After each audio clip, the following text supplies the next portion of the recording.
البراد وضفت الانهار على الشلال يضربها الضباب وصوتها الهادر تسليها نسانيس البراد وضفت الانهار على الشلال يضربها الضباب وصوتها الهادر عذر من عجز ليسافر تراها ديرة الكفار لو الاسلام ما حرم على العقال ما تسافر لنا قدره على السفره لنا عند الخوي مقدار جوابي كل ما نادوا تسافر ما هو الظاهر لنا قدره على السفره لنا عند الخوي مقدار جوابي كل ما نادوا تسافر ما هو الظاهر جوابي كل ما نادوا تسافر ما هو الظاهر عرفت ان جنة الدنيا يكدرها القدر لجار لنا الجبار ما غيره على كسر الدهر جابر عرفت ان جنة الدنيا يكدرها القدر لجار لنا الجبار ما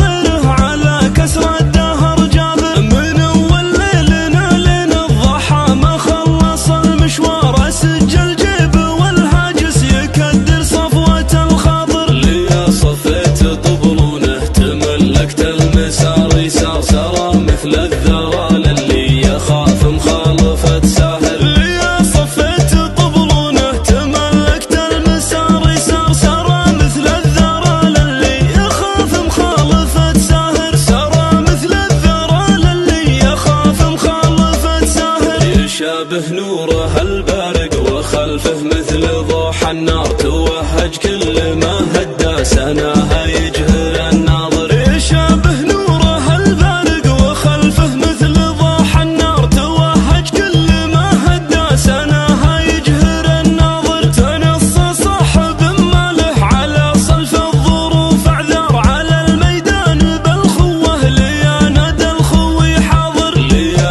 قيل الصغار كبار لكم قال الكبار صغار لها في قدرة القادر لجل تقديركم قادر ليا قيل الصغار كبار لكم قال الكبار صغار لها في قدرة القادر لجل تقديركم قادر لها في قدرة القادر لجل تقديركم قادر إذا فنجالكم يهل المراجل بالمجالس دار عقب شرواب